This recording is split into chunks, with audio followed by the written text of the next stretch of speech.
તો મેં તમારા માટે ફ્રેન્કી બનાવી છે, ચાખીને કહો તો કેવી બનાવી છે.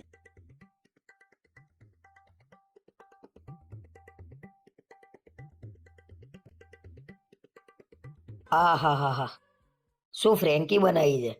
આવી ફ્રેન્કી તો બજારમાં ના મળે. સાચું કહો છો કે ખાલી ખાલી? લે ખરેખર બહુ જોરદાર બનાવી છે. બીજી બે બનાવીને મજા આવશે ખાવાની. બીજી બે વાળી આ એક જ ખાઈ જજો.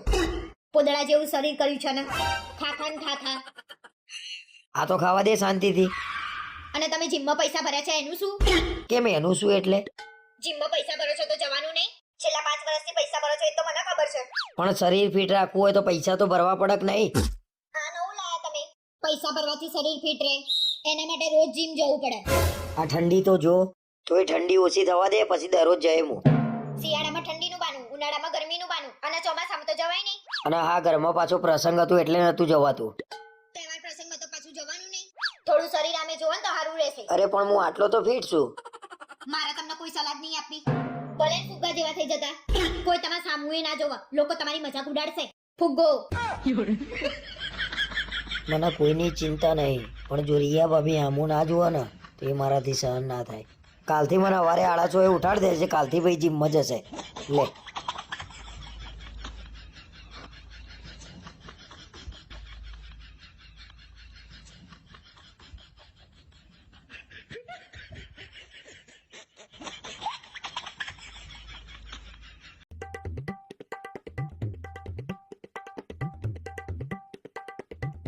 સાંભળો છો, હું 1 મહિના માટે મારા ઘરે રહેવા જાઉં.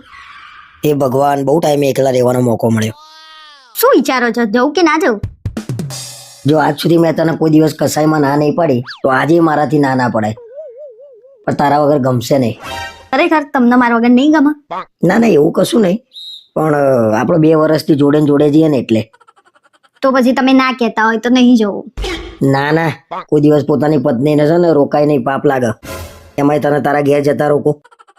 સારું, તો હું કાલે મારા ઘરે રહેવા જાઉં છું. બીજું તો શું, કાલથી તો રાત્રે બધા ભાઈબંધો ભેગા થઈને ઘેર મસ્ત પાર્ટીઓ કરીશું. મજા આવશે. શું વિચારમાં પડી ગયા છો? કઈ નહીં, મને કાલ સવારમાં છે ને વહેલા ઉઠાડજે, હું તને મૂકવા આવીશ. અને મને પહેલાની જેમ 3 ટાઈમ ફોન કરવાનો તારા.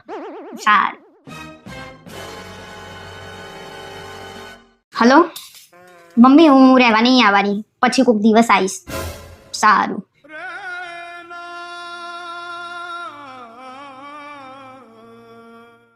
તમને મારા વગર ના ફાવે ને એટલે હું નહીં જવાની.